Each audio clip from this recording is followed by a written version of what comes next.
We make thousands of decisions a day, many without even realizing it. For example, you decided to watch our show as part of your morning routine, and thank you for that, by the way. Today, we are digging deeper into the decision-making process and looking at ways we can sharpen our skills so that we are tackling decisions with clear thinking. To do that, we are joined by author Shane Parrish. Shane, it's great to have you on the show. Thanks for having me. So you open the book by talking about the power of ordinary moments. Most of us are taught to focus on things like picking the right career or the right spouse, but you are a fan of the ordinary moments. What do you mean by that? Well, success is mostly the failures that you avoid. One good initial decision, like who to marry or where to work, or even what city to live in, is not enough to ensure the outcome. Ordinary moments have the power to undo even our best decisions. If you pick the best organization and the best boss, but you don't show up and go all in and give it everything you have, it doesn't matter. You can just negate all of that by zero. So what gets in the way of clear thinking? What would you say stops us from making good decisions?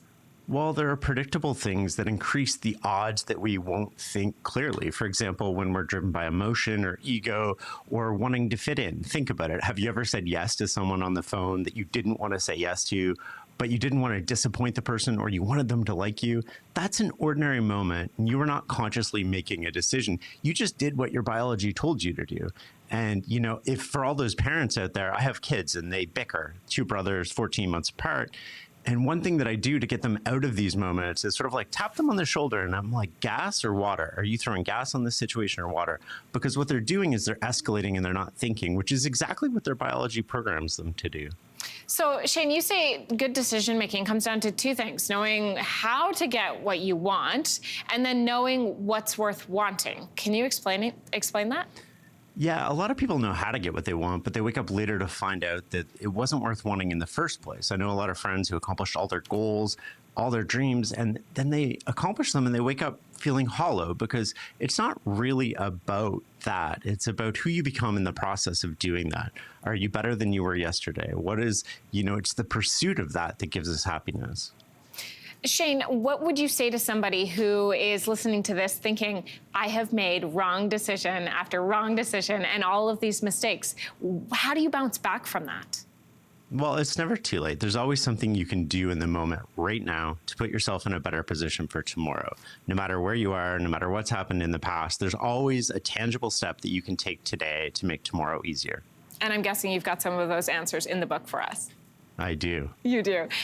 Shane, what would you say in those moments when you're making a decision? Like you said, the biology kicks in and you do what you've almost programmed yourself to do. How do you prepare before that moment in those ordinary times to, in the heat of the moment, be able to make the choice you want to make?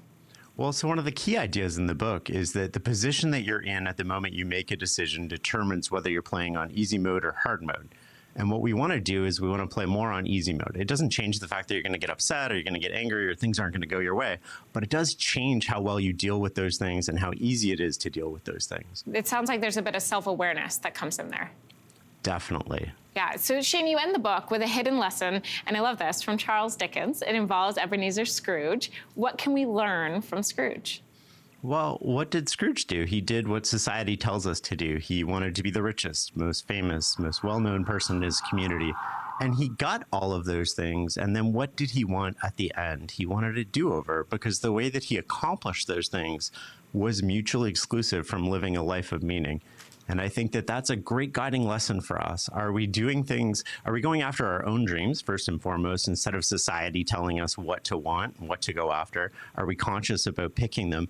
And are we doing it in a way that is in line with who we are, and we're building relationships and we're still doing all the things that we want to do on the outside of that?